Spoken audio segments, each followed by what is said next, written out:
ठेकेदार के कर्मचारियों को कर्मचारी राज्य बीमा निगम का लाभ। बड़ा इंपॉर्टेंट वीडियो है दोस्तों। जैसे आप जानते हैं, मेरा नाम राकेश कुमार गुप्ता एडवोकेट। मैं लेबर लॉ एडवाइजर अपने 30 वर्षों से भी अधिक के अनुभव के आधार पर आपको साधारण बोलचाल की भाषा में लेबर लॉ की जानकारी देता हूं। आप जो है पूरा ध्यान से इसको देखना, क्योंकि अधूरी वीडियो देखने पर लाभ नहीं मिल पाता, ना मिलता है। और जैसे आप जानते हैं, मेरे चैनल का नाम है लेबर प्रॉब्लम सॉल्यूशन। वह यूट्यूब पर आप सर्च कर सकते हैं। आपको लेबर लॉ से संबंधित किसी भी समस्या का समाधान अगर चाहिए तो आप यूट्यूब पर लेबर प्रॉब्लम सॉल्यूशन डालकर हमारी वीडियो के माध्यम से अपनी समस्या का समाधान देख सकते हैं और कर सकते हैं। आप यूट्यूब पर हमारा मोबाइल नंबर भी डालकर सभी वीडियो सर्च कर सकते हैं और किसी तरह की समस्या होने पर भी आप हमसे जानकारी प्राप्त कर सकते हैं। अगर आपको वीडियो पसंद आए तो इसे लाइक और सब्सक्राइब और शेयर जरूर करना, क्योंकि दोस्तों हो सकता है आपके काम की वीडियो ना हो, लेकिन आपके किसी दोस्त की वीडियो काम की हो। अगर तो शेयर कर देंगे आप तो उसके काम आ सकती है, वरना बाद में वो कहेगा कि आपने हमें बताया नहीं और हमें इसका लाभ नहीं मिल पाया। तो इसलिए शेयर करने में एक तो कुछ पैसा नहीं लगता और फ्री में शेयर हो जाता है और दूसरे को भी जानकारी उसकी हो जाती है। यदि आप कहीं नौकरी करते हैं, किसी कंपनी में, किसी फैक्ट्री में, तो आपको कानून की जानकारी, लेबर लॉ की जानकारी होनी अनिवार्य है, होनी चाहिए, क्योंकि आप बच नहीं सकते या आप अपना पूरा फायदा नहीं उठा सकते अगर आपको कानून की जानकारी नहीं है। अगर पूरी जानकारी होगी तो आप अपने अधिकारों को आप मांग सकते हैं, छीन सकते हैं और डिमांड कर सकते हैं। जैसे आप जानते हैं, मैंने पूर्व वीडियो जारी की थी कि जो ठेकेदार के कर्मचारी होते हैं, जो ठेकेदार के माध्यम से अपॉइंट होते हैं कंपनी में कार्य करने के लिए, तो उनको भी जो है ये लेबर लॉ की का लाभ मिलना चाहिए और वो भी उसके हकदार हैं प्राप्त करने के। बोनस के प्राप्त करने का अधिकार है, पीएफ को प्राप्त करने का अधिकार है। ये आप मेरी पूर्व की वीडियो में देखकर लाभ उठा सकते हैं, भले ही वो ठेकेदार के माध्यम से कार्य करते हों। इसी तरह ये जो वीडियो है ये सब उन कर्मचारियों के लिए है जो किसी कंपनी में, किसी दुकान पर या किसी फैक्ट्री में काम करते हैं। क्योंकि ये तो बात पक्की है, सब सही है कि किसी भी कोई भी कंपनी हो या कारखाने हो, वहाँ पे कर्मचारी तो कार्य करते ही हैं। नेचुरली ये फैक्ट्री जो बनती है या कंपनी जो बनती है वो 20 या 20 से अधिक कर्मचारियों के माध्यम से बनती है। उसमें 20 या 20 से अधिक कर्मचारी कार्य करते हैं। बाद में हो सकता है कम हो जाए, लेकिन 20 के से ही बनती है।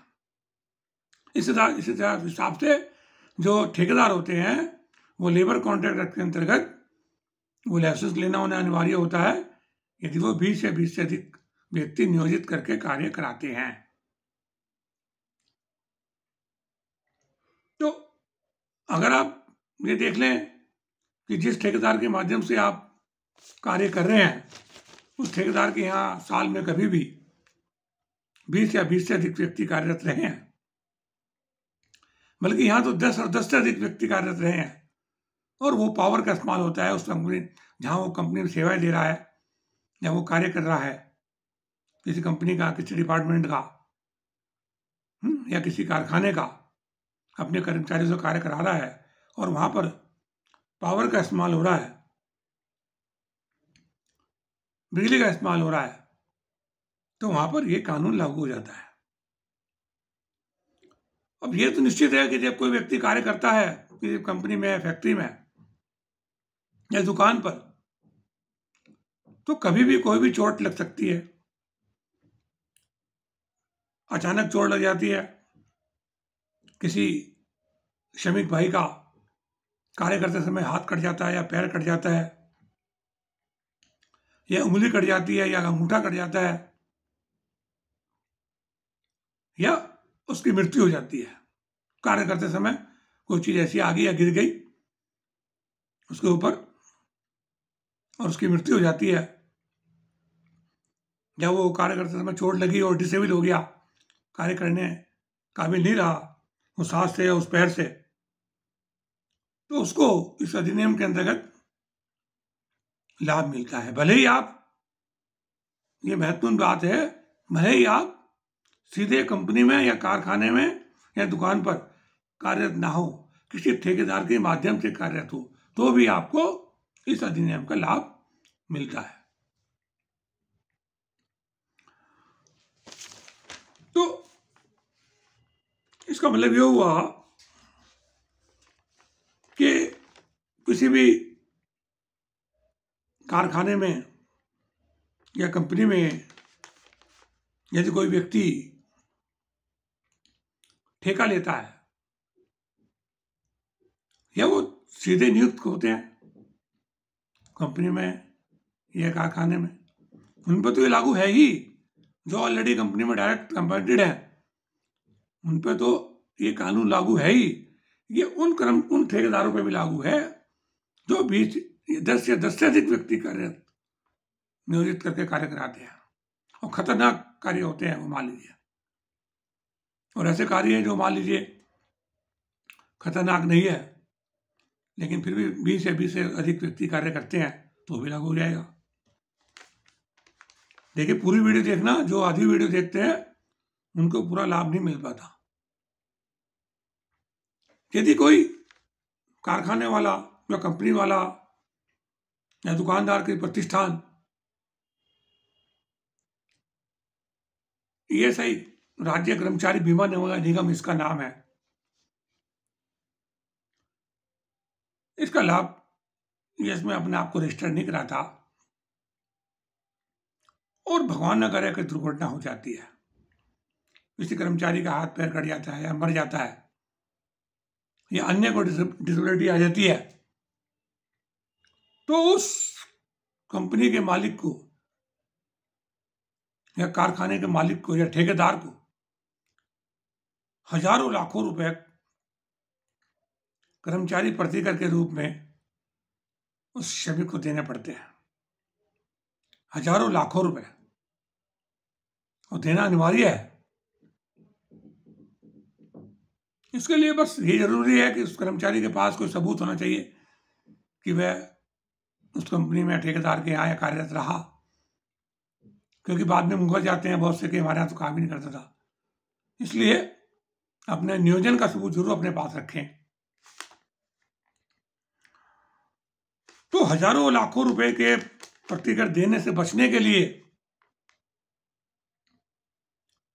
जो समझदार ठेकेदार होते हैं या कंपनी मालिक होते हैं या कारखाने मालिक होते हैं या प्रतिष्ठान होते हैं, वो कर्मचारी राज्य बीमा निगम के अंतर्गत अपने आप को रजिस्टर्ड कराकर इस जिम्मेदारी से बच सकते हैं।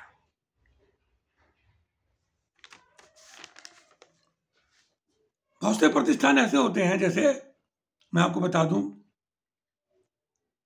जैसे पेट्रोल पंप है, खतरनाक काम है, आग लग गई तो कर्मचारी की जान जा सकती है एकदम।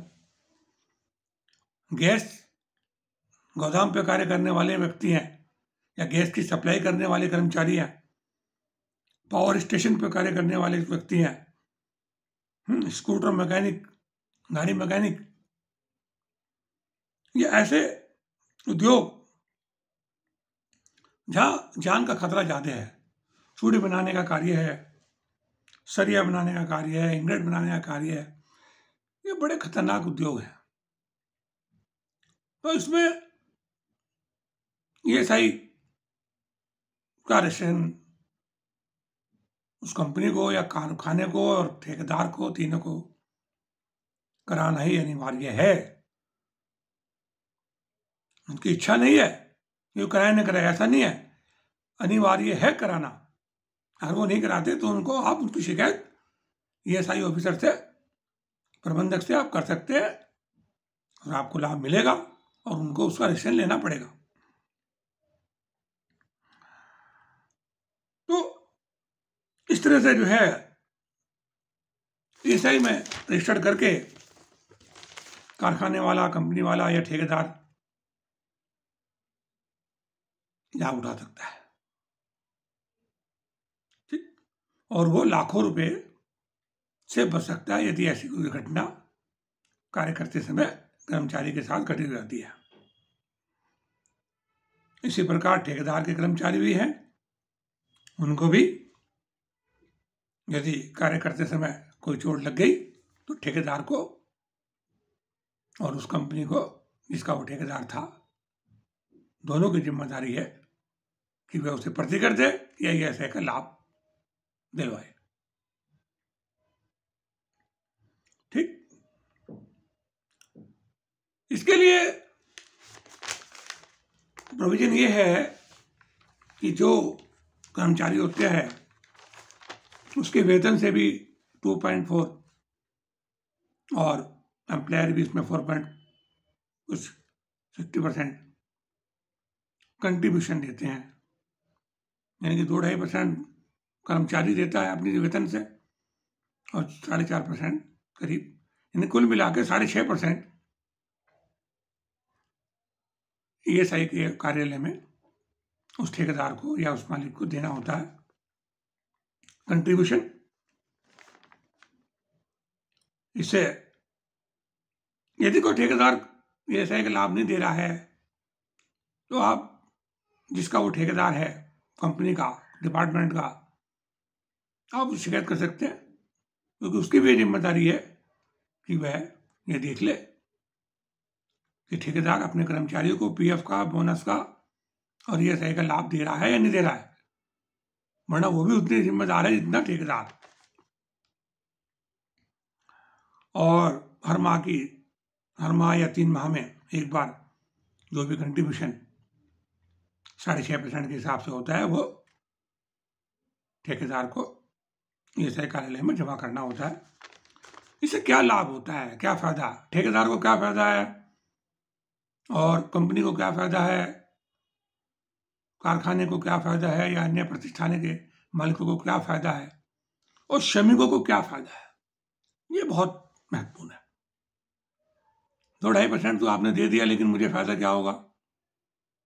हाँ, देखिए, ये जो ESI का कंट्रीब्यूशन आपने दिया अपने वेतन से,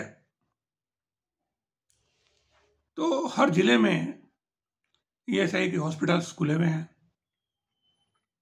आप अगर कहीं बीमार पड़ते हैं या आपके परिवार का कोई व्यक्ति बीमार पड़ता है तो आप उस हॉस्पिटल में जाकर इलाज करा सकते हैं, फ्री में आपका इलाज होगा, आपके परिवार का इलाज होगा। और यदि कार्य करते समय आपका हाथ कट गया, पैर कट गया या आपकी डेथ हो गई तो आपको या आपके आश्रितों को, जो आपकी पत्नी है, बच्चे हैं, उनको आजीवन ESI से पेंशन मिलती है। हर माह जाएं और अपनी पेंशन वो वहां से ले सकते हैं। और अगर आप जिंदा हैं और आपका हाथ पैर कट गया है तो भी आप भी आजीवन पेंशन ले सकते हैं। जितनी डिसेबिलिटी आई, बाकी आप काम करें, अपना कमाए, उसको कोई मना नहीं है। तो ये बहुत बड़ा फायदा होता है। इसलिए 2%, 2.5% कटवाने में कोई बुराई नहीं है, इसका बड़ा लाभ मिलता है। और इलाज के दौरान भी अगर आप कार्य नहीं कर सके, बहुत सारे होते हैं ना, हाथ जल जाते हैं, पटाखे वाले हैं मान लीजिए, उनके यहाँ कार्य करेगा, पटाखे में आग लग गई और उनके हाथ पैर जल गए तो महीनों तक आराम करना पड़ता है, या हाथ पैर कट जाता है तो महीनों तक आराम करना पड़ता है। तो आपका वेतन कौन देगा? आपको वेतन मिलेगा नहीं, वेतन मिलेगा, ये बहुत बड़ी समस्या होती है। लेकिन उससे घबराने की जरूरत नहीं है, उसका वेतन भी ESI वाले देते हैं। जब तक आपका इलाज रहता है ESI डिपार्टमेंट उसका वेतन देता है, इसलिए उसका भी आपको लाभ मिलता है। ठीक। तो इस तरह से आप और आपके परिवार को ये सही से लाभ मिल सकता है।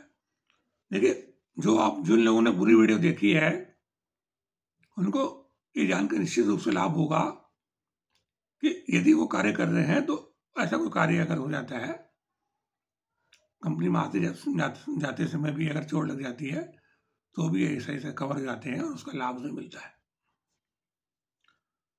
अगर वीडियो पसंद आए तो आप शेयर जरूर करना 10 व्यक्तियों को, क्योंकि बहुत ऐसे ठेकेदार के कर्मचारी हैं बेचारे जिनको कानून की जानकारी नहीं है और अपंग हो गए हैं, इनको कोई लाभ नहीं मिल पा रहा है, ना कोई बताने वाला है।